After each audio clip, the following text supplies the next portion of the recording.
Yo, kalau pengen nikah ya biasa dia monggo aku.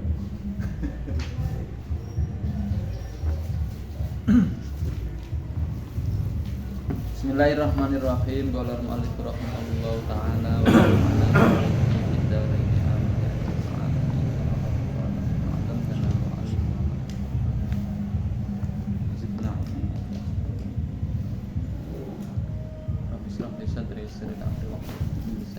Bismillahirrahmanirrahim. Babul husli wa hukmil junubi. Utawi iki iku babe adus wa hukmil junubi lan hukume wong junub. Jadi kalau hadas itu kemarin saya sampaikan, hadas itu dibagi menjadi dua ya.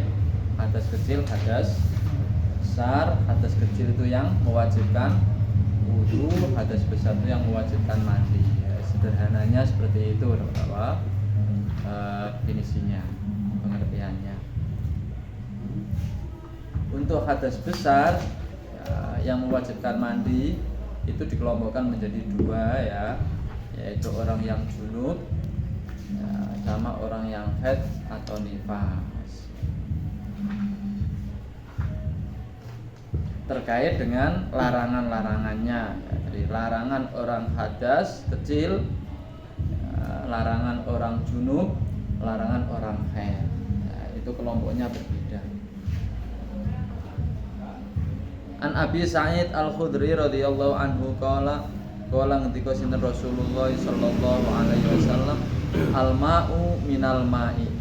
Qala ngendika sinten Rasulullah sallallahu alaihi wasallam al-ma'u utawi banyu iku minal ma'i saking banyu. Iku makna asline ngoten ya, ma iku banyu, terus min saking air itu dari air. Bahasa asline ya. Tapi yang dimaksudkan di sini al-ma'u yang pertama itu artinya mandi, minal ma'i itu artinya dari keluarnya air, yaitu keluarnya sperma.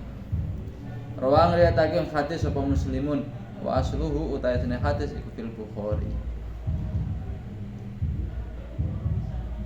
Di hadis ini menerangkan bahwa kewajibannya mandi itu ketika mengeluarkan air sperma. Berarti kalau tidak keluar air spermanya tidak wajib mandi. Maka kemudian muncul permasalahan khilafiyah bahwa orang itu kalau hubungan suami istri belum sampai keluar sperma wajib mandi atau tidak. Ada sebagian pendapat mengatakan tidak wajib mandi. Dasarnya hadis ini al-ma' minal ma', wajibnya mandi itu ketika keluar air. Maka apabila tidak sampai keluar air tidak wajib mandi. Namun kemudian mayoritas ulama ya, mengatakan bahwa hadis itu dimansuh ya, dirombak dengan hadis setelahnya ya. Jadi di sini dikatakan ala annahu la husla illa minal inzal wala husla minal tiqail khitanaini wa ilaihi dzaba Daud wa qalilun minas sahabah wat tabi'in.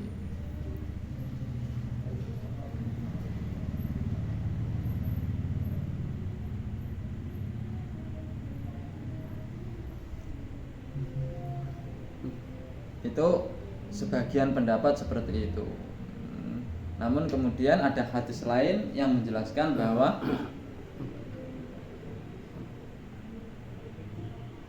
keluarnya sperma itu wajib mandi. Hubungan suami istri meskipun belum sampai keluar juga wajib mandi. Nah di sini yang menjadi masalah, kalau memang ternyata tidak keluar tidak wajib mandi itu kalau ihtilam, ya mimpi basah. Namun kenyataannya tidak ada sesuatu yang keluar. Kadang-kadang terjadi kan malam koyok mimpi kayak seperti keluar sperma ya, tapi ternyata ketika dilihat kok lapo-lapo sarunge ke ono telesi garing lah seperti itu ya, tidak wajib mandi karena memang tidak ada sesuatu yang keluar. Nah kalau itu terjadi pada anak yang sudah layaknya usia balik, itu statusnya sudah berubah menjadi balik. Jadi balik atau dewasanya anak itu, satu, kita bisa menggunakan standar umur ya, 15 tahun kalau memang belum pernah mimpi basah atau belum pernah haid. Tapi kalau sudah pernah mimpi basah atau sudah pernah haid ya, umurnya sudah lebih dari 9 tahun, maka dia sudah balik meskipun umurnya masih kurang 15 tahun. Karena standar baliknya menggunakan mimpi basah atau menggunakan haid. Nah, mimpi basah atau ikhtilam yang bisa mengantarkan balik itu meskipun kenyataannya tidak keluar. Nah, pada waktu malam tidur mimpi seperti keluar sperma. Nah, ternyata dilihat, oh kok gak ono basah, berarti kewajiban mandinya tidak ada, tapi status baliknya sudah dianggap balik. Ketentuan hukum itu kadang-kadang memang bersamaan, kadang-kadang memang dipisahkan. Ini status posisi-posisi ketentuan hukum beda-beda ya. Untuk urusan balik, ikhtilam sudah cukup menjadikan balik meskipun kenyataannya tidak ada sesuatu yang keluar. Masalah mandi itu akan diwajibkan kalau memang ada nyatanya ya, kenyataannya ada sesuatu yang keluar. Wan Abi Hurairah radhiyallahu anhu qala ngendika sinten Rasulullah sallallahu alaihi wasallam, idza jalasa baina syu'abiha al-arba' thumma jahadaha faqad wajabal ghuslu, muttafaqun alaih wa zada Muslim wa illam yunzil. Idza jalasa ing dalem nalikane lungguh sapa wong lanang baina syu'abiha ing dalem antarane pira-pira, asli maknane syu'ab itu syubun ya, cabangan ya. Pira-pira cabangane wong wadon al-arba'i kang papat. Tsumma jahada nuli nemen-nemeni sapa rajul, sapa wong lanang ha ing wong wadon. Faqat wajaba monggo teman-teman wajib opal ghuslu adus, muttafaqun alaih. Waza dalam nambahi sapa muslimun Imam Muslim wa illam yunzil, lan senajan ora metu sperma ya sapa wong lanang. Iki bahasa alus ya. Idza jalasa baina syu'abi al-arba'. Syu'ab al-arba' cabangan papat ke opo? Cabangan papat itu ada yang mengatakan tangan loro, sikil loro. Nak wong lanang lungguh di antara tangan loro sikil lorone wong wedok, berarti hubungan suami istri, hubungan intim maksudnya ngono. Jalasa baina syu'abi itu hubungan intim. Ringkese ngono. Kan bahasanya menggunakan bahasa-bahasa halus seperti itu.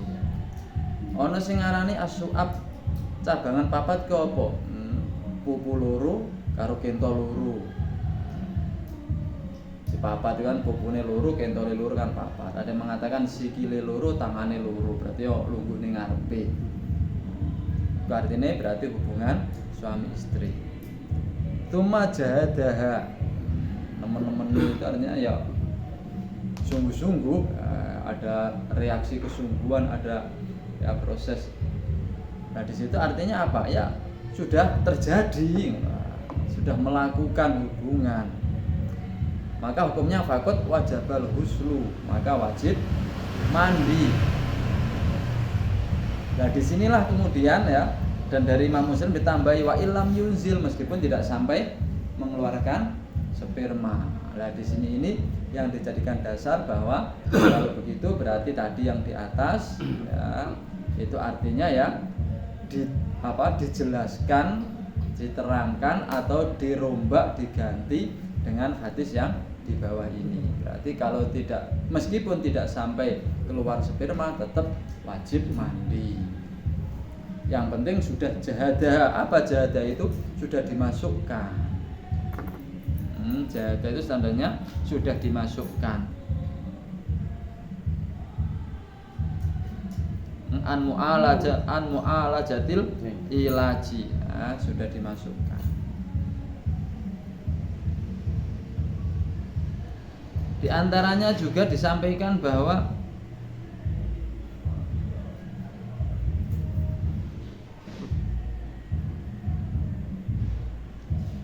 orang itu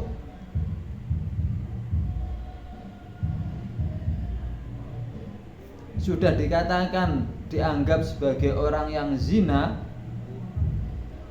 ya, sehingga diwajibkan hukuman bagi yang zina itu ketika sudah menjalin hubungan suami istri meskipun belum sampai keluar sperma.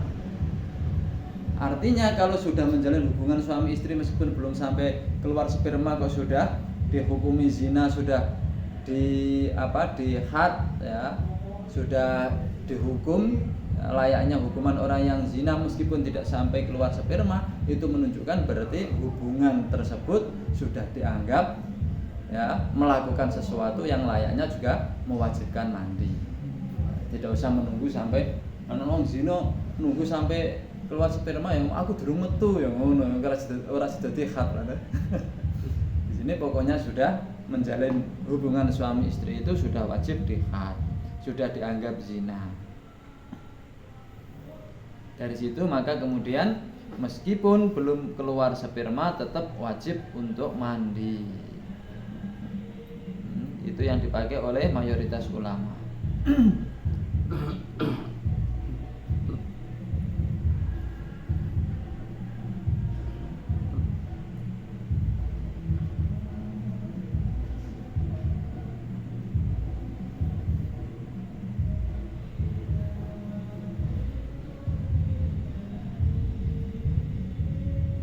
Wa an Anas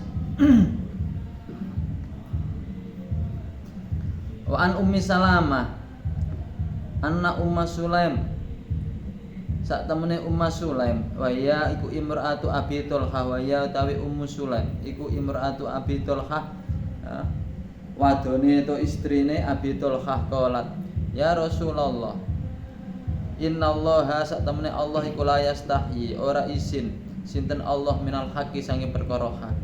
Fal alal mar'ati al huslu, mongko ana to iku ing ngatasé wong wadon al huslu utawi adus idza talamat ing dalem nalikane mimpi basah, ya, mimpi keluar sperma sub al mar'ah. Kala ngendika sinten Kanjeng Nabi, na'am idza ra'at ing dalem nalikane ningali sapa mar'ah al ma'a ing banyu, artine ing sperma. Al hadis muttafaqun alaih. Hadis ini menunjukkan, ya, bahwa perempuan pun juga sama seperti laki-laki, ya, ketika terjadi mimpi basah juga wajib untuk melaksanakan mandi. Apakah mimpi basah itu bisa terjadi dengan perempuan? Kalau dilihat dari sisi ini juga dianggap bisa terjadi, meskipun mungkin secara nilai lebih banyak laki-lakinya daripada perempuannya dalam terjadinya mimpi basah itu.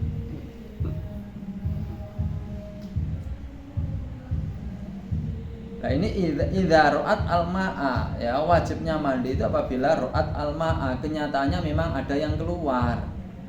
Kalau ternyata tidak ada yang keluar berarti tidak ada kewajiban untuk mandi.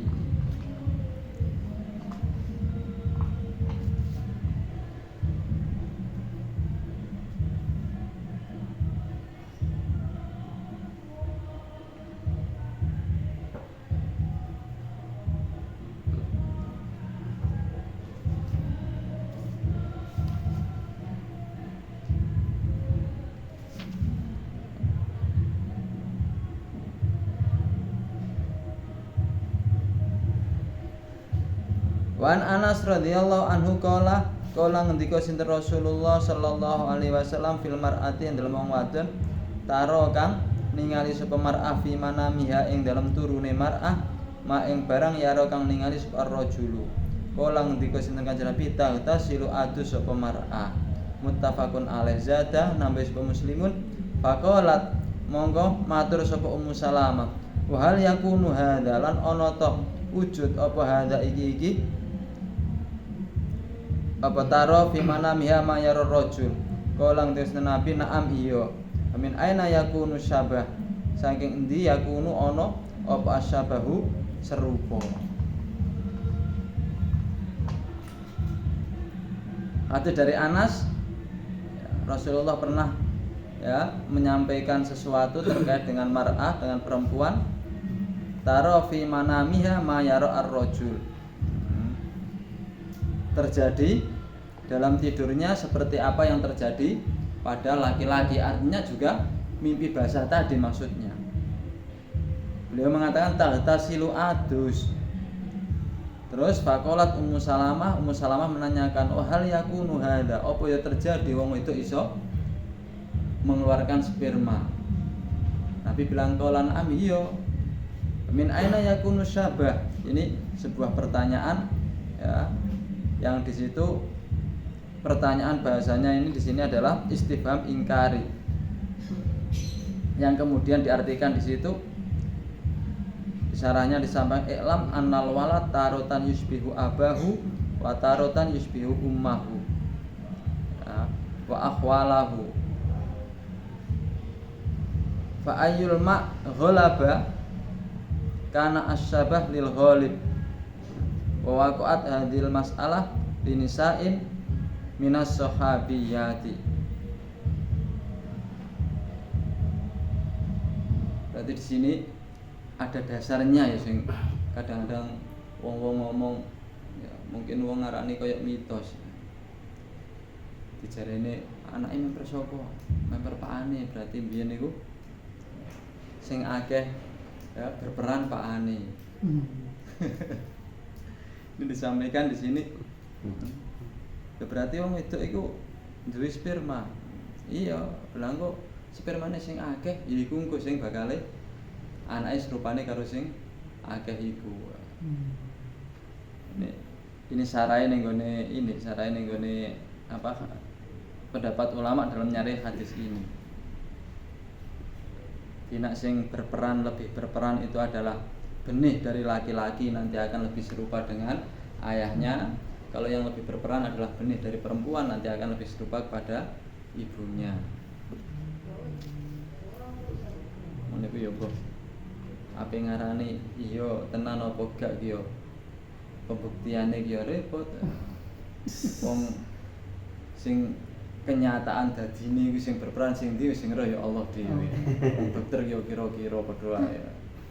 Wong ning jero prosese iku sing ya paling dominan sing ndi yo gak ero kan. Cuman yen ana keterangan ini kadang-kadang ya jenenge wong ya gawe titik-titikan ngono.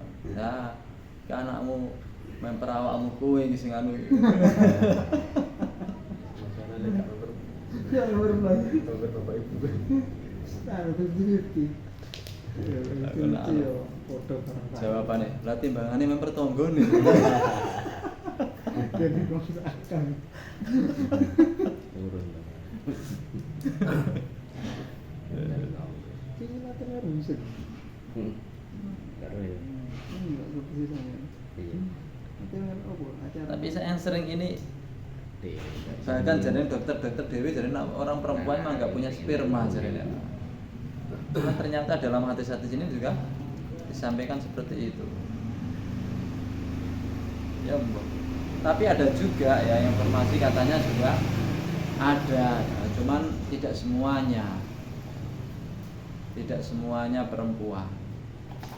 Sehingga bahasanya tadi ya tidak sesering laki-laki. Perempuan itu ya spermanya tidak sesering seperti laki-laki.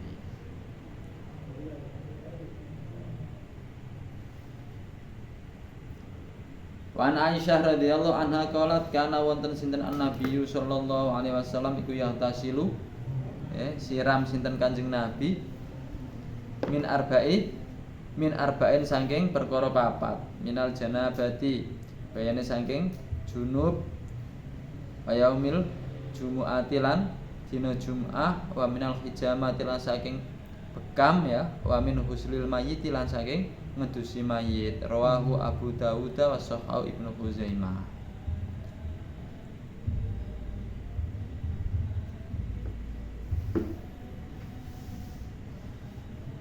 Dari Sayyidah Aisyah mengatakan bahwa Nabi itu mandi dari 4 perkara, 4 hal, yaitu dari janabah,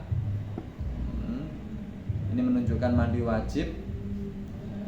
Kalau laki-laki memang hanya bisa junub ya, cuman junubnya ini penyebabnya ada dua ya, ada inzalul mani. Lah inzal mani itu tidak, prosesnya banyak kan, terserah kan, yang penting ada inzalnya, mungkin lewat mimpi, mungkin lewat melamun, mungkin dan lain sebagainya lah ya.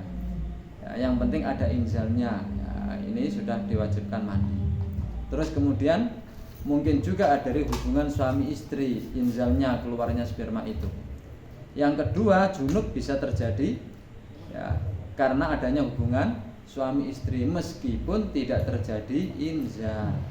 Ya, tadi di atas sampaikan bahwa yang mewajibkan mandi bagi laki-laki ya berarti adalah junub kan, wa in kuntum junuban fattahharu ya dalam Al-Qur'an. Lah junub itu yang seperti apa? Ya, dalam Al-Qur'an wa in kuntum junuban fattahharu. Junub itu yang seperti apa? Ya satu mungkin dengan keluarnya sperma, penyebab keluarnya sperma terserahlah apa sebabnya, yang penting keluar.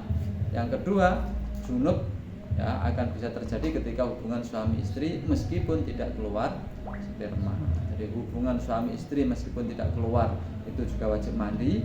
Keluar sperma meskipun tidak dengan hubungan suami istri juga wajib mandi. Kadang-kadang dua ini kumpul, hubungan suami istri dan keluar sperma. Mandinya berapa kali? Ya sekali ya, terus ya hubungan mandi dewe terus keluar sperma mandi dewe. Karena apa? Karena penyebabnya dua, enggak begitu. Ya berarti langsung ianya satu, sama seperti sampean wudu.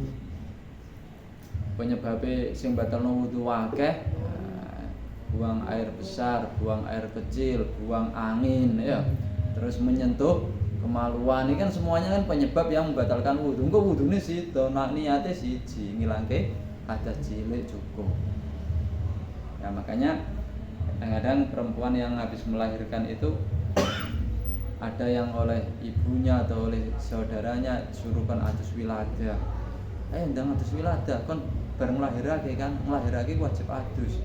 Padahal waktu itu dalam keadaan mengeluarkan darah nifas. Wong ngetokno darah nifas kok iso adus ngilangke hadas gede kan enggak mungkin. Kenapa? Karena saat itu dia dalam keadaan terus-menerus hadas besar, dalam keadaan mengeluarkan darah nifas. Makanya aduse ya engko nak nifase mari bisa. Kalau kita gambarkan hadas kecil misalnya ya, mau mari turu kan batalno wudu, terus tangi ape salat wudu ngilangke hadase, hadas cilik mergo turu, waktu wudu bareng karo nguyoh. Kan gak mungkin sah wudune. Wudu karo nguyoh. Nah, ini kan sama. Adus mergo berarti tapi dalam keadaan mengeluarkan darah nifas. Makanya sing bener aduse dadi siji nanti kalau nifasnya sekalian selesai. Nah, di sini minal janabah. Ya, dari junub. Lah mandi dari janabah ini hukumnya wajib. Ya, ulama sepakat mandi junub hukumnya wajib. Terus wa yaumal jumu'ah, mandi hari Jumat. Sedangkan mandi hari Jumat di sini ulama beda pendapat. Ada yang mengatakan mandi Jumat itu hukumnya wajib. Wa amma yaumul jumu'ati fiha. Ini tadi.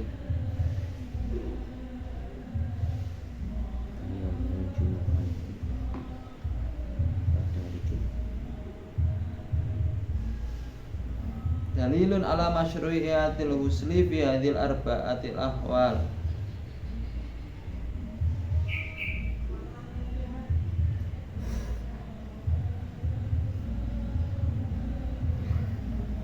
Fa fi hukmihi wa waqtihi khilafun wa amma hukmuhu fal jumhur ala annahu masnunun. Wa qala Dawud wa jamaah innahu wajibun. Li hadithi husul jumu'ah wajibun ala kulli muhtalimin. Mandi Jum'ah itu mayoritas ulama mengatakan sunnah. Tapi di sini ada sebagian ulama yaitu qala Dawud wa jamaah mandi Jum'ah itu hukumnya wajib.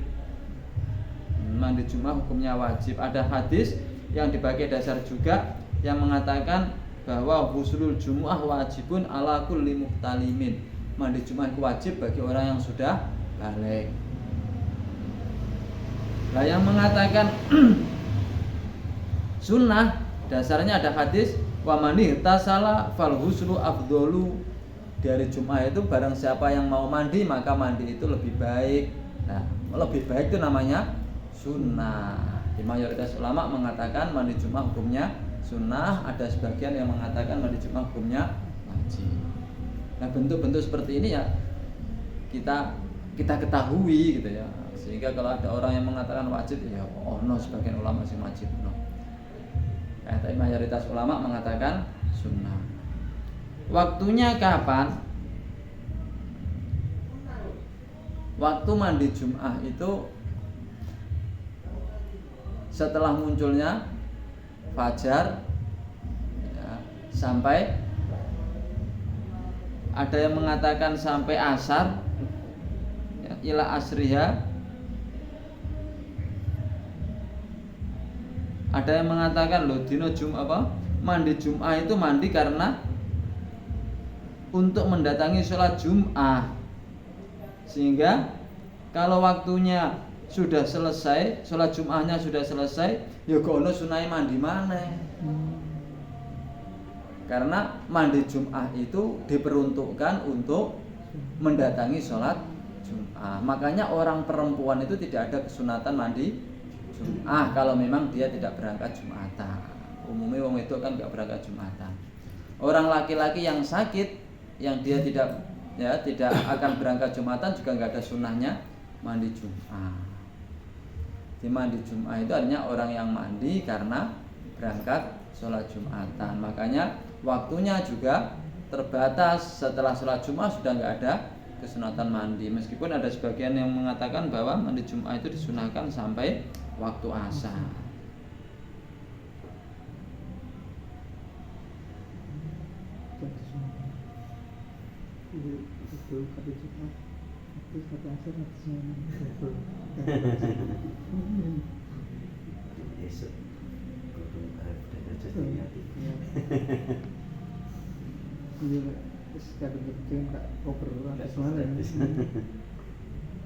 Yang baik mandi Jum'ah itu di saat dekat dengan mau berangkat Jum'atan.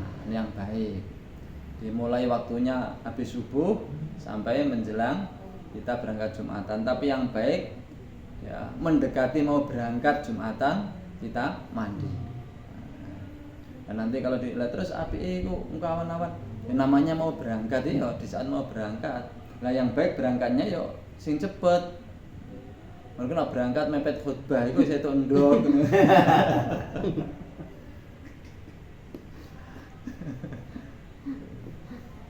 Ya artinya menjelang kita mau berangkat kita mandi terus berangkat.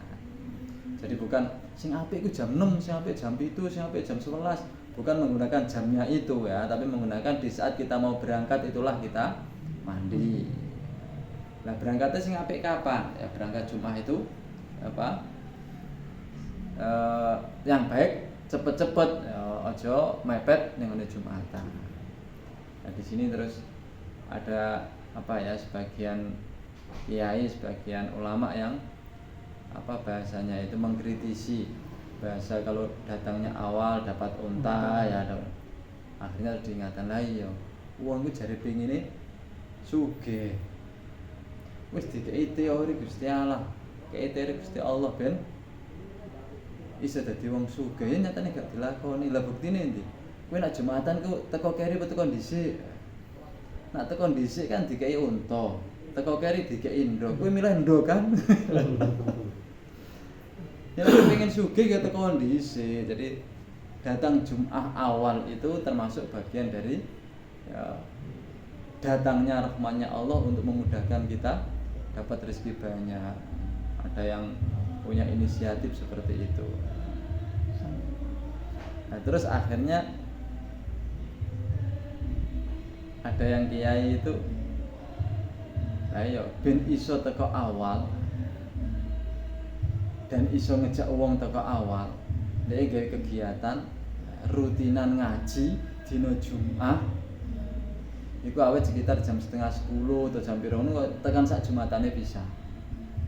Dimangkat ke omah niat ingsun mangkat Jumatan ning masjid ngaji.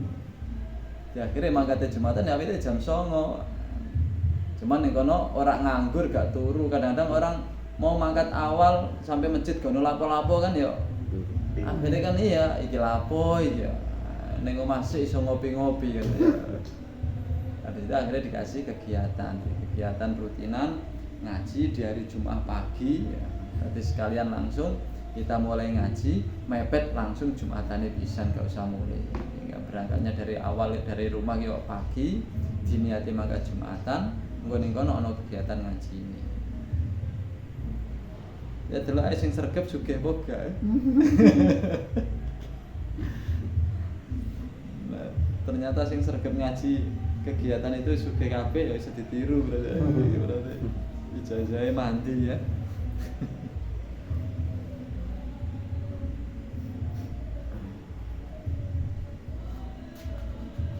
Karena tadi guru agama ya berarti nanti Jumat aku mulangi ning masjid. Lah repote gurune khotbah ning jaba.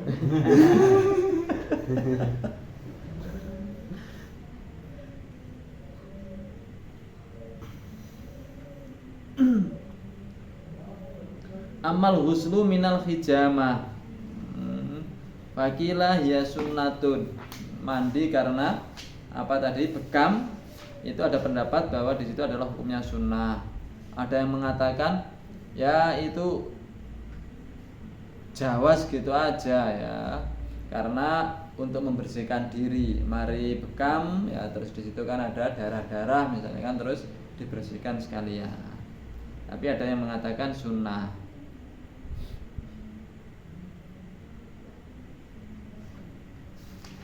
Di sini hadisnya ada dari Anas mengatakan beliau Nabi itu pernah bekam, setelah itu terus sholat, wa sholla wa lam yatawaddo.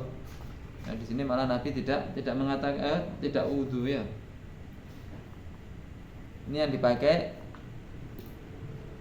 oleh mazhab Syafi'i bahwa bekam itu juga tidak membatalkan wudu. Kalau mazhab Hanafi bekam itu membatalkan wudu, keluar darah itu.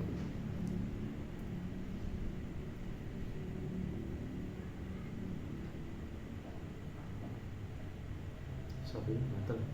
Apa nih? Syafi'i Ora batal.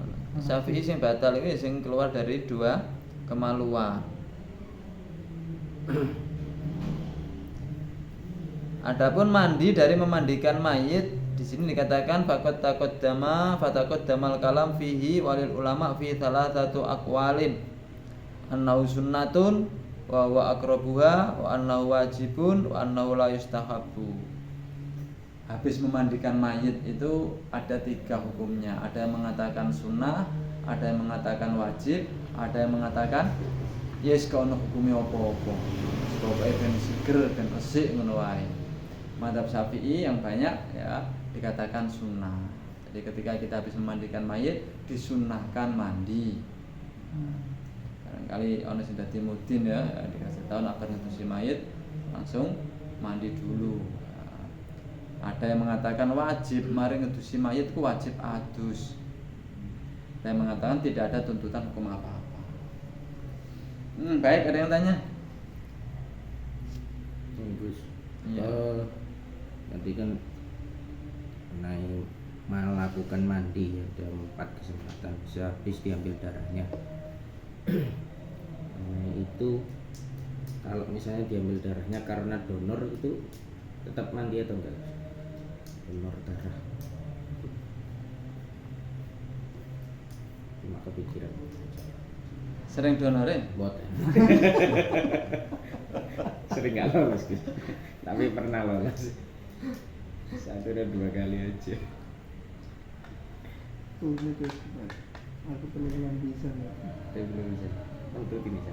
Rutin malam Jumatan. Donor darah. Masuk mobil donor darah. Darah ini kadang-kadang istilah aja virusnya. Darah yang diambil dalam donor dengan darah yang diambil waktu bekam itu bedanya apa? Bekam katanya darah kotor yang di luar. Ya, karena ada teknik dibekukan dulu baru ditusuk. Iya. Terus carane juga nyaringi darah kotor karo darah gak kotor piye? Nah ini makanya terus sejarah ini pun sama ngertos urat-uratnya saraf-saraf.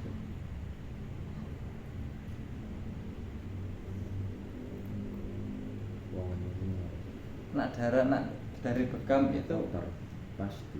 njukuke gak ning gone apa jenenge nadine ya. Di anu ning gone sing di luar nadi kan ning ngene. Anak sing donor itu ngambilnya ning gone nadine langsung sehingga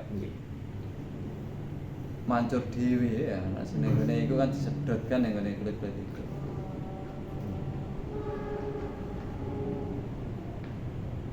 Nah, aku pribadi karena melihat dari beberapa alasan di sini itu untuk menyegarkan kembali ya, dari setelah adanya darah yang keluar itu ada rasa lemes ya, ada rasa itu setelah donor itu ketone ya sunnah berdoa. Ya. Sunnah.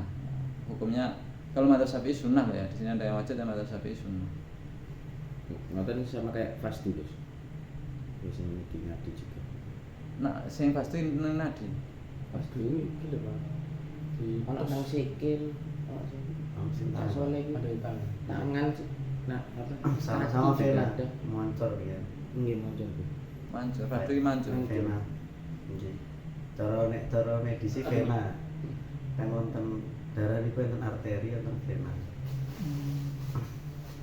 Terus bedanya? Arteri niku sing keluar saking jantung sudah dipompa dalam keadaan bersih ke seluruh tubuh. Nah, yang menuju vena itu menuju jantung. Oh. Kan caranya saringannya nang Belum disaring belum berarti. disaring. Saringannya teng jantung ini tuh. Nah, terus berarti nadi ini berarti Oke, sing ketinggal ngakimnya tadi ini vena. Nah, ini yang belum disaring. Sing ditusuk niku sing saking tubuh. mana sing didonorkan? Nggih niku vena. Itu sing yang sudah disaring atau yang belum? Yang belum. Enggak kualat. Masalahnya muter, Pak. Masalahnya kan muter itu enggak bisa di keluarnya sudah dari tubuh. Kalau yang arteri itu dari jantung. Keluar dari jantung. Kalau vena, Terus keluar dari jantung keluarnya kemana? ya ke Ke badan, Pak. tubuh juga. Iya. Nah, nanti kan ada katupnya, Pak. Katupnya jantung kan ada 4. Iya. Jadi ada yang naik turun. Artinya proses penyaringannya kan. Proses penyaringannya ada 4. Tapi berarti itu nanti yang belum tersaring dan yang sudah tersaring pun juga akan mengalir di tubuh semua Iya, kan? sama. Cuman alirannya saja. Alirannya yang beda. Ada yang beda. Ada jalurnya sendiri.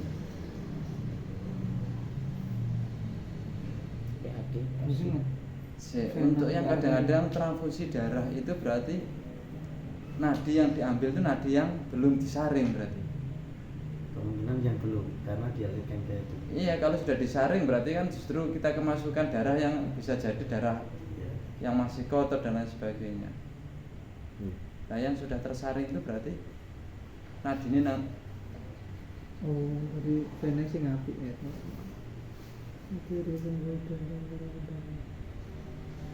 Ya, berarti Vena mengembalikan darah yang merupakan hasil dari metabolisme tubuh. Dari tubuh itu ke vena kembali ke apa Jadi namanya, jantung. Darah yang kembali ke jantung. Ya Allah. jantung Hanya 2, bukan 3. Arteri niku Kan berarti ada yang belum disaring, ada yang sudah disaring. Nah, terus yang hasil saringan ampasnya Niku kan ada sekawan. Sekawan Jantung berarti itu, malah ya. jantung itu ada 4. katut. 4 Katupnya. bagian. Jadi masuk ibaratnya gitu. Jadi ada di antara jantung bawah kan jantung ada 4 bagian. Jadi itu ada kayak semacam putarannya gitu. Iya, berarti nanti yang darah kotornya itu berarti nanti ada pembuangannya sendiri berarti. Jadi jantung itu kan ada putarannya. Yang beracunnya di ginjal. Kalau arteri di sini pembuluh darah Iya, yang menyalurkan darah ke jantung. Arteri menyalurkan darah ke jantung. arteri dan vena. Nah, makanya ketika kita makan itu nanti kan kemudian diproses, ada yang jadi darah. Ya, terus darah nanti kemudian dialirkan ke jantung untuk disaring gitu ya. Apa piye? Nah, nanti ketika masuk ke jantung itu nanti kan ada yang bersih, berarti ada yang kotor kan sudah dipisahkan. Nah, yang kotorannya ini kan beda dengan yang sebelum disaring juga berarti. Ya, ada pembuangannya juga. Pembuangannya ini apa sing di fasdu tadi ya. Fasdu kemarin tuh nek sing aku sering ini barang kok fasdu. Kayak kado infus nih perasaan. Apa mesti disebut toko pasti? Paling sekitar 15. Ya mungkin 100 mili. Nggih plastik biasa. Nah ini kan 100 Itu mili. udah kok nggak selang kok donor ngono Mas jalan di. Iya kayak Bukan rekap ini Mas. Jarumnya jarum Suntik. itu podo jarum suntik cuman kan langsung cek langsung metu sekali pakai. Terus Nah itu ada yang seperti itu. lek iya nang kepala ya nek bisa. Gak tau ngerti aku. Model.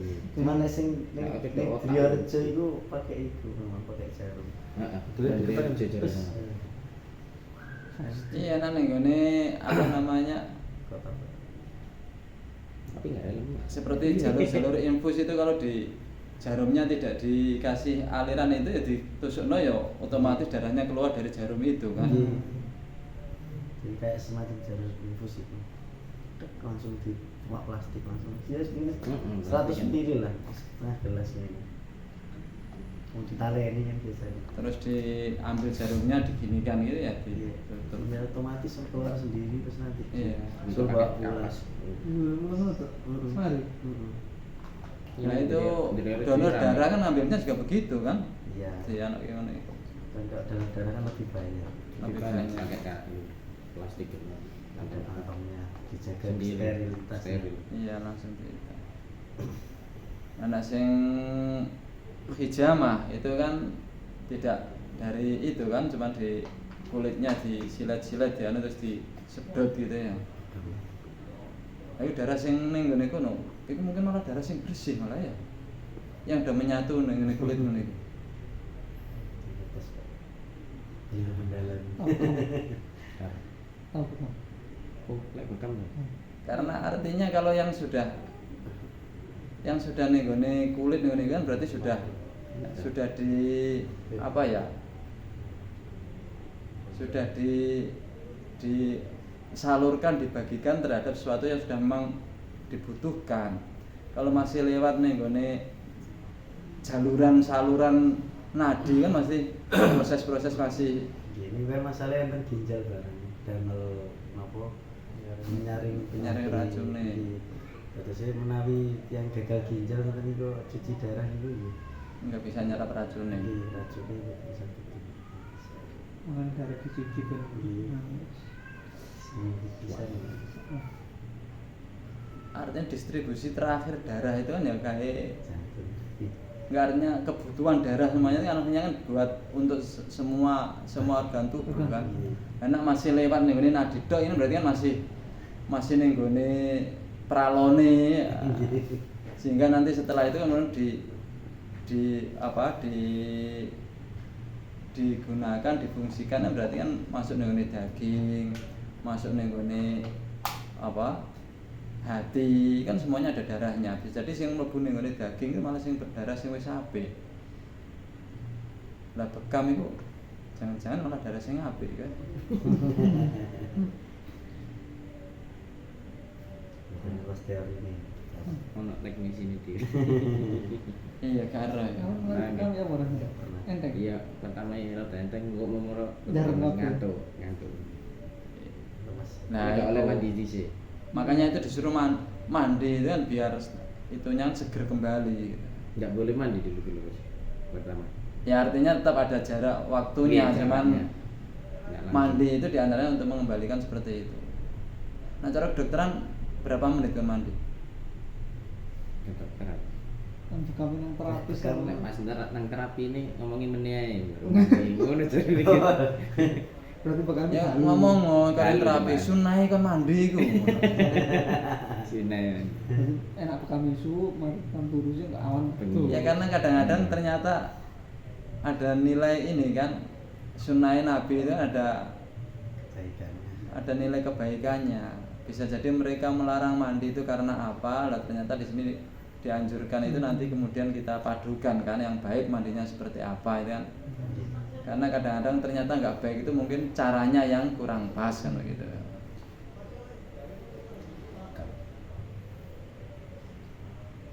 Ada lagi. Wis, nah. Ngono ya jadi organ tubuh ngono wis gak nutut. Pembahasan ini. Tapi nggak sunah enggak guys? Bekam itu guys. Yang fastu katanya pengobatan alternatif Islam juga. Nah, gitu. Ya di sini Bekam juga.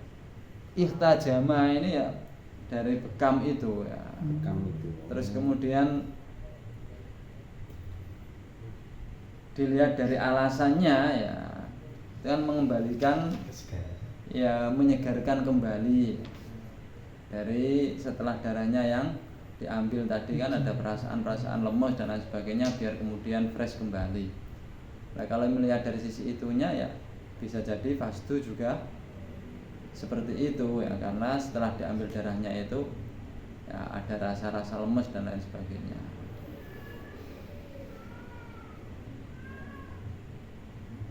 Di sini bahasanya pakai ihtajama, fastunya nggak ada.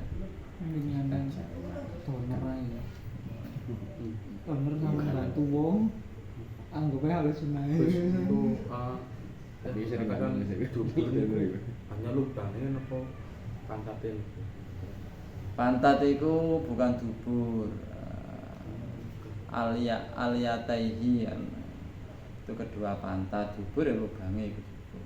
Berarti kalau wudu megang ini pantatnya Agak apa-apa.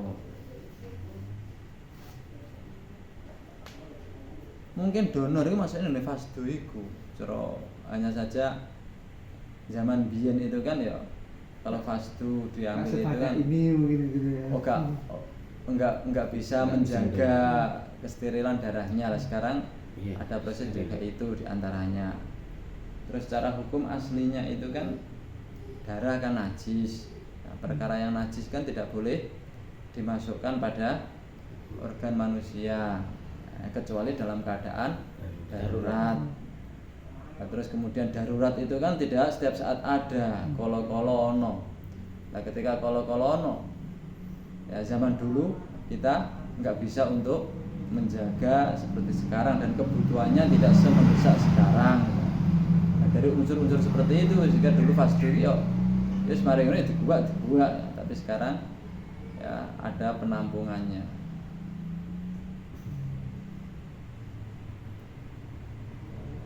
Saya dari juga nggak ngerti sih cara proses fastu seperti apa, proses apa bekam seperti apa ya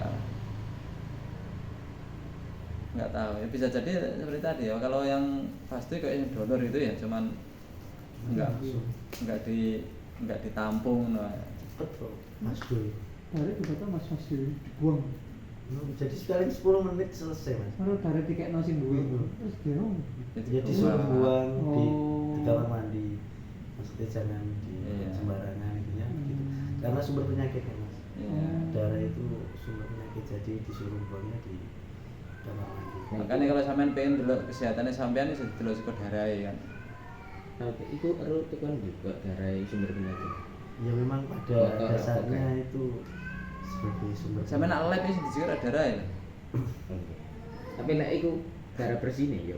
Nah, kita kan nggak tahu kita ini sakit apa Mas. Makanya dulu nek teman saya perawat, kalau ada orang kecelakaan sebisa mungkin jangan ditolong. Betul. Gitu. Kalau nggak perlu punya ilmu medis, sebisa mungkin jangan ditolong. Gitu. Termasuk jatuh gitu ya. orang kecelakaan jatuh, Darahnya kita keluar. tidak boleh mengangkat. Kalau diangkat itu misalnya ada patah tulang, yang patah tulang rusuknya. Kalau kita salah ngangkat, malah rusuknya itu ketusuk Tulangnya. menusuk jantung, menusuk Menusuk bagian-bagian yang lain. Kalau itu sampai terjadi, itu kita malah bisa dipermasalahkan. Itu jadi lebih baik Kita diam kali. kita diam, telepon ambulan, telepon kepolisian. Terus iya betul. kalau ada berdarah, Iya. kita nggak tahu kan orangnya punya penyakit apa. Nah, darah itu salah satu sumber penyakitnya. Jadi kalau nggak bawa sarung tangan medis, tuh sebisa mungkin jangan megang. Itu kalau teman saya yang medis dulu begitu. Masuk akal. Kebetulan anaknya dulu di keperawatan. Adalah Jadi saya kemana-mana di dalam tasnya ya gini, karena dia perawat pasti bawa Sapu tangan. Sarung tangan. karena kalau kayak anak sekolah kan ada PMR, itu semuanya ibaratnya diambil sumpahnya bahwasanya nanti kalau ada apa-apa di jalan melihat itu ya berkewajiban untuk masuk penolongan pertama lah. saya wajib memberikan pertolongan pertama gitu. Jadi karena punya kewajiban itu, jadi di setiap Kegiatan. pergi Selalu kemana-mana siap. selalu siap membawa itu. Jadi menurut medis memang darah itu salah satu penularan penyakit. Penularan penyakit. Nah, kecelakaan.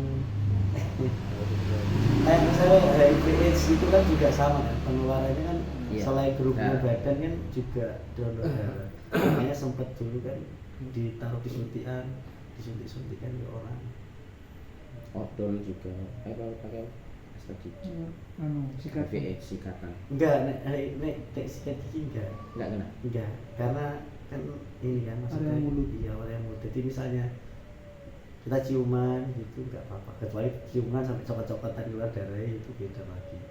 Berarti darahnya lah. Darahnya intinya begitu. Jadi makanya kalau dulu sosialisasi dari puskesmas air liur misalnya kita makan bareng, misalnya Orangnya. ada orang kita kan Oke. biasanya kan, iya kumpul-kumpul bejana kan tetap otomatis mau nggak mau kan air Makan. lidah kita bercampur. Nah itu nggak apa-apa.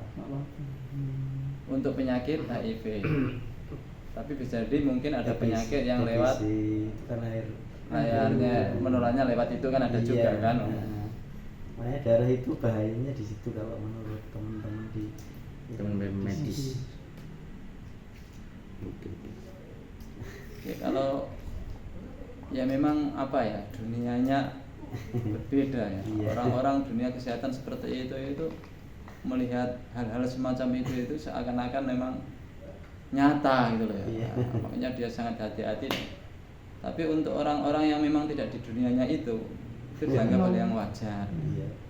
Makanya kemudian akhirnya ya kalau misalnya kita mengikuti aturan seperti itu semua ya, ada kecelakaan nggak ditolong dan lain sebagainya, itu kesannya kemudian tolong menolong terhadap orang yang membutuhkan pertolongan itu kan Iya. akhirnya seakan-akan terabaikan. Iya.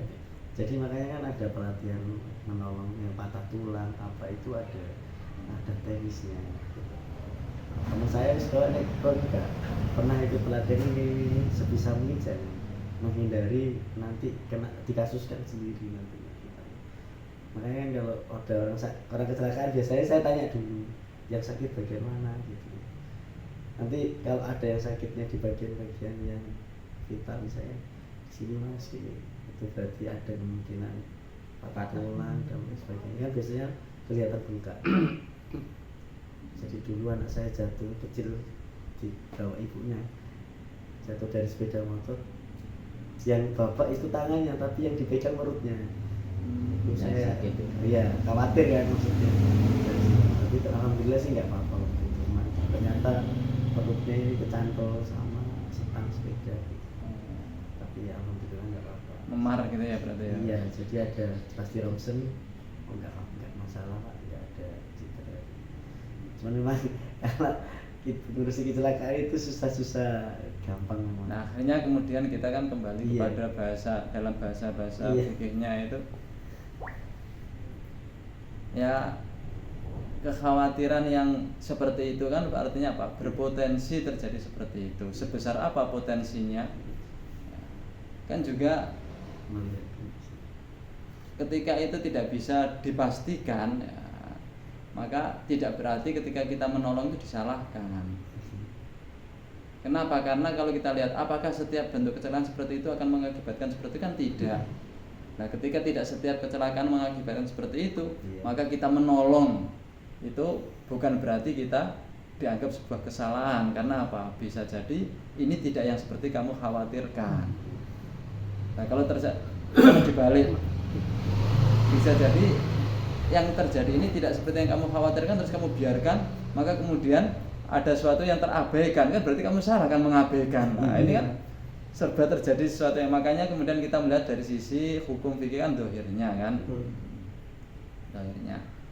Makanya diantaranya bahkan yang seperti ngerokok sendiri yang sudah dinyatakan dokter seperti itu kan tetap ada yang mengatakan makruh. Kenapa? Karena ya memang itu berpotensi untuk menimbulkan penyakit, dan itu adalah ijtihad manusia, ya, bukan nas dari Nabi tapi ijtihad manusia. Ijtihad manusia itu ketika terjadi ada kemungkinan selamat, kemungkinan selamat itu masih bisa kita jadikan sebagai pedoman. Bukti ini dong rokok dong apa-apa. Nah, ini artinya masih ada seperti itu. Ya, yang mengatakan makruh, seperti itu. Hanya dalam hal ini, karena cah pondok mangan bareng, ngombe sak gelas. Akhirnya kalau ini bisa air liurnya, gak situ ngombe sak gelas, gak situ mangan bareng. Terus kita dengan yang lainnya kan koyok apa ya, seperti ya saling menjaga jarak gitu kan akhirnya. Orang tipe ono getih, sih ono getih. Gak situ dulu. Karena ternyata tidak setiap orang itu darahnya mengandung penyakit, tidak setiap darah yang mengandung penyakit juga akan menular, tidak. Nah, dari sisi itulah kita bisa mengambil dasar kita boleh melangkah karena tidak bisa dipastikan pasti menularnya. Sehingga seandainya kita melangkah dan kita tertular, itu bukan berarti kita dianggap bunuh diri. Wis karuan ngerti ono getih mbok tulung makane tertular. Iki salahmu dhewe. Ini artinya tidak bisa dianggap itu sebuah kesalahan. Seandainya mati pun tidak bisa dikatakan kita sebagai orang yang bunuh diri, karena ternyata banyak juga yang menolong, ada darahnya ternyata enggak juga tidak tertular. Karena dulu dari sisi itu kan berarti kita kan enggak harus antipati untuk nolong orang kecelakaan.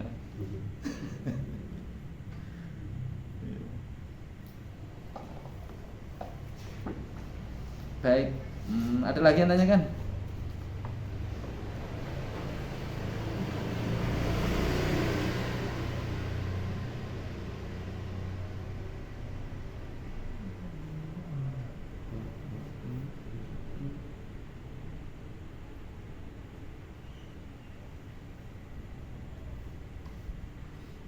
Satu lagi, wa an Abi Hurairah radhiyallahu anhu fi qissati Tsumamah bin Utsal, ing dalam ceritane Tsumamah bin Utsal indama aslama ing dalem nalikane mlebu Islam sapa Tsumamah bin Utsal wa amaron perintah ing Tsumamah sinten an-nabi Kanjeng Nabi ayat tasila ing yen to adus sapa Tsumamah. Rawahu Abdur Razzaq wa aslu muttafaqun alaih.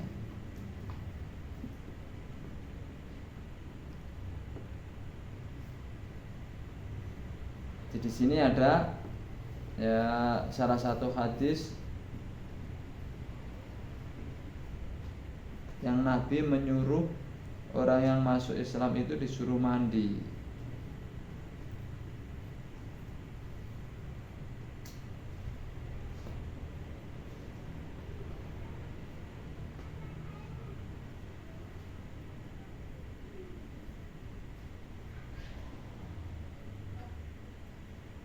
Orang itu kalau kafir terus masuk Islam itu disuruh mandi atau enggak?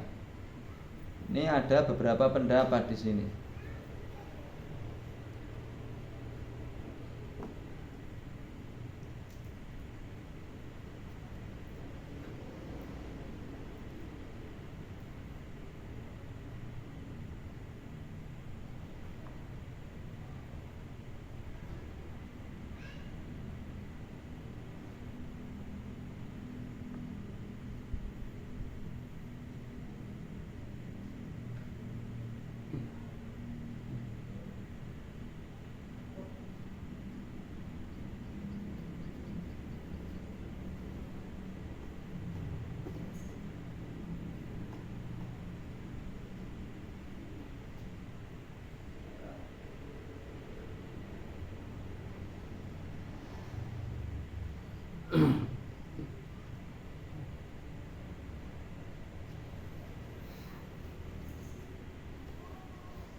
Orang kafir ya, orang kafir masuk Islam.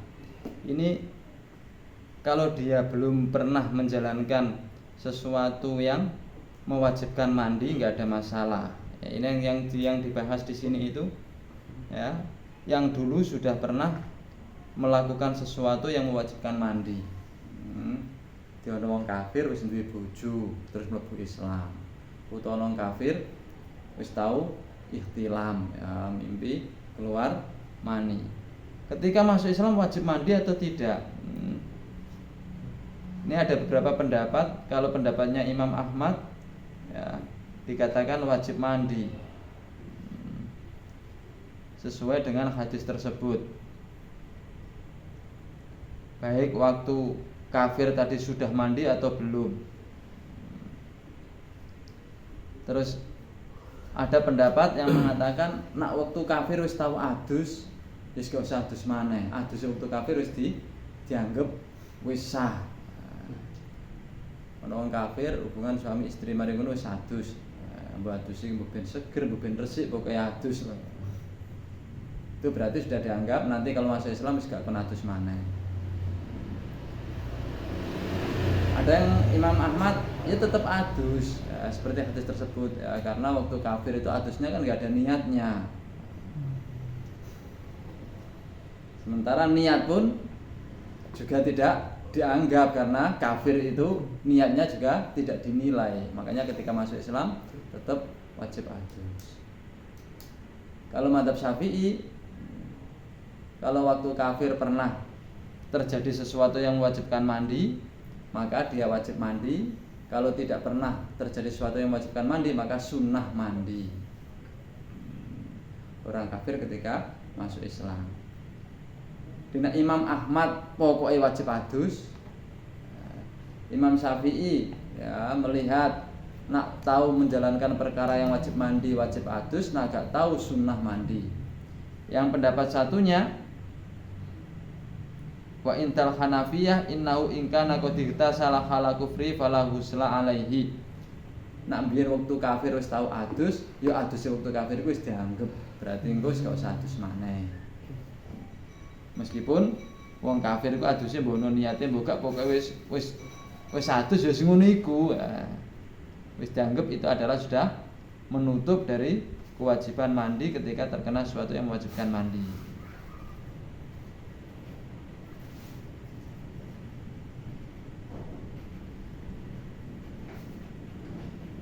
Ya hampir sama dengan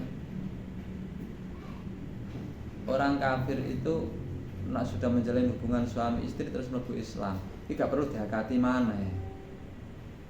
Mergo akate biyen wis dianggap sah menjalin hubungan suami istri meskipun akate gak padha karo akate wong Islam. Sehingga anaknya pun juga dianggap sebagai anaknya. Ora terus anake wong kafir yang anu ku anakmu biyen iku waktu awakmu hubungan kan durung nikah secara Islami. Ya enggak usah, pokoknya ya tetap dianggap anaknya. Makanya dulu ketika ada para sahabat ketika masuk Islam suami istri langsung ya wis terus hubungan suami istri. Enggak perlu diakati lagi. Ini mandi juga sama. Lah aduse kapan? Ya nek wis mlebu Islam. Bukan nek ape syahadat kena adus bukan. Dina ono kancamu biyen ya? Yunus. Ijek ya. Wis mlebu Islam. Masyaallah. Aku sama itu. Di sunnah mandinya atau wajib mandinya itu setelah masuk Islam, bukan akan masuk Islam. Dan akan masuk Islam kan adus, ya padha wae adusnya dalam keadaan kafir kan. Ini artinya ida aslama itu setelah masuk Islam. Ketika masuk Islam berarti sekarang sudah masuk Islam, sudah terkena tuntutan hukum Islam, berarti dulu-dulu yang sudah terjadi ya itu disempurnakan ketika dia sudah masuk Islam. Baik, ada yang tanya? Itu bagus. Ya. Di hadis kalau kan jelaskan Nabi mandi ya dalam 4 perkara gitu. Iya. Yang mau saya tanyakan itu apakah mandi dari 4 perkara ini ada niatnya di masing-masing kan? Kalau kita mungkin secara umum kan kalau niat mandi jinabat kan ada nama itu Iya. Islah dan lain. Apakah ketika mandi itu ada waktu sholat Jumat kemudian setelah habis bekam atau dan lainnya itu juga memiliki niat yang sama itu guys? Jadi ada hadis yang mengatakan innamal a'malu binniyat, ya, semua yang kita lakukan tergantung niat kita. Nah, niat itu diantara tujuannya adalah untuk membedakan antara ibadah satu dengan ibadah yang lainnya, ya, antara tingkatan ibadah dengan ibadah yang lainnya. Makanya sampean sholat zuhur karo sholat asar itu digawe padha persis ya iso kan. Yang membedakan ya sampean niat zuhur dadi zuhur, niat asar dadi asar. Bacaane gawe padha, wektune gawe padha ya. Nah sholat jamak kan wektune kan ya padha. Iki sing dhuwur endi sing asar endi ya sing mbok niati dhuwur dadi dhuwur, sing diniati asar dadi asar. Karena apalagi kalau jamak takhir enggak ada tartib kan. Kan kita niat, yang membedakan kan niatnya. Nah seandainya kodok kan tidak harus ada kodokan kan enggak apa-apa. Makanya ngono tergantung niatnya. Atau tingkatan ibadah. Kowe iki adus sunnah apa adus wajib, yang membedakan niatnya. Karena adus sunnah itu juga semua rata, adus wajib juga semua rata. Nah mbok niati iki adus sunnah ya berarti akeh itu sunnah wajib durung, diniati adus wajib ya itu wajib sunnah durung. Nah diniati bareng ya itu bareng. Nah, makanya artinya apa? Nah gak niat ya gak itu apa-apa. Makanya tadi saya sampaikan wong kafir adus kan gono niate. Makanya ada sih dibahas. Kemudian yang mengatakan enggak gak ono gini. Sing mengatakan sudah mandi tidak perlu mandi lagi, itu artinya mereka melihat bahwa mandi di sini yang penting sudah menjalankan apa seperti yang dijalankan oleh orang muslim. Tapi yang mengatakan adus maneh kenapa? Karena memang orang kafir itu niatnya atau bahkan dia tidak ada niat. Kalau toh dia niat mandi itu dia tidak ahli ibadah. Kalau dia tidak ahli ibadah berarti belum bisa menghilangkan hadasnya. Makanya ketika masuk Islam kon adus maneh. Padha karo misalnya ana wong lagi masuk Islam. Apa terus langsung sholat? Kan wudu dhisik kan. Menghilangkan hadas kecilnya. Ora kok lah wingi wis raup wis ngene ya. Lain ya, ini artinya ada teorinya, ada itunya. Lah mandi pun juga nilai ibadah sehingga kalau enggak diniati enggak bisa meskipun wis adus tetap hadasnya tetap ada. Nah, harus niat untuk bisa menjadi ibadah. Nah gak niat podo kan adus ngilangke ketombe karo adus ngilangke hadas. Maka yang membedakan adalah niat. Yang ini kita SMP ku akeh sing gak iso niat. Mbok nang ngene sampean Ya, nauzubillah min dzalik, Pak. Niku Al-Fatihah tersing dereng apal. Lah makane ngene kok masyaallah. SMP 53. Niku masalah nasional, Mas. Sedaya ngoten. Jadi mboten saged dipunmasani sekolah apik. Kula pindah-pindah di sana. Seperti kondisinya seperti itu. Bahkan wis nemen maksudnya kan untuk Al-Fatihah kan nek ngarani kadang ngomong kuwi dina siratal mustaqim. Iku dalan siratal mustaqim ora ngerti terus piye nek menuju Gusti. Kadang-kadang untuk materi agama itu kita mengikuti kurikulum yang ada itu. Ya bisanya itu mesti kan pelajaran ekstra itu yang bisa ditekankan yang gone-gone kan. Masalahnya kalau di sekolah negeri itu kan susah, Pak. Aturannya terlalu banyak, benturan-benturan dengan aturan. Makanya kadang sekolah swasta itu jauh lebih Enak. jauh lebih hasilnya, lebih kompetensinya dan lain sebagainya lebih bagus. Ya, contoh saya kan TK, maksudnya lihat muatan kurikulumnya dengannya di SMP atau SD terus beda menurut saya. TK, maksudnya saya masuk TK itu sudah, misalnya saya masuk mendaftar anak saya TK itu sudah dijanjikan lulus TK nanti khatam Al-Quran, sudah nanti jelas bisa baca dan tulis, sudah. Maksudnya kita tahu kalau kita mau sekolah negeri apa yang dijanjikan, tidak ada. Yang dijanjikan hanya nanti sekolahnya gratis. Sama fasilitas gratis. Tapi balakan guru-gurune sih. Fasilitas terlengkap Jadi memang nggak bisa. Kan kadang dari gurunya nekan ya, Pak. Nekan harus begini nanti di rumahnya diloskan sama orang tua. itu juga ada, maksudnya kan jumlah siswanya kan juga jauh lebih besar nih di sekolah negeri, apalagi kekurangan guru PAI itu kan kekurangan, mau menambah guru nggak bisa. Nek pensiun menjadi 2 tahun. Dulu kayak tahun, di cuma 1 sekolah saya itu dulu sampai programnya gini, kita buat leveling, maksudnya anak-anak itu dipetakan mulai yang jilid 1 sampai Quran, dibuatkan kelas sendiri khusus seminggu sekali untuk ngaji. Jadi nanti berapa bulan naik jilid itu juga bertahan nggak sampai 1 tahun, ganti pimpinan, ganti program. Karena apa? Ada dana yang keluar dari orang tua.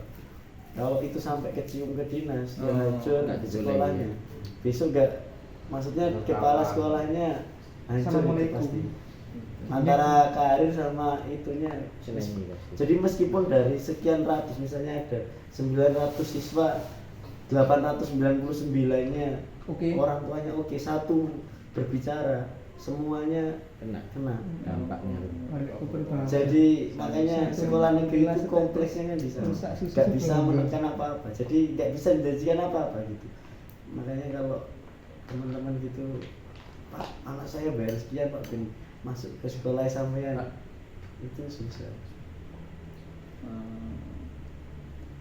Saya di ini ikut di Wahid Hasyim itu. Nah untuk saya pribadi biasanya ya di situ kan ya disuruh ngaji dan lain sebagainya. Saya jarang menerangkan bareng-bareng. Saya suruh depan 5 berapa itu langsung saya fokus ya. Batalnya wudhu itu adalah, terus saya suruh ayo bareng-bareng ayo. Sehingga sering saya mengulang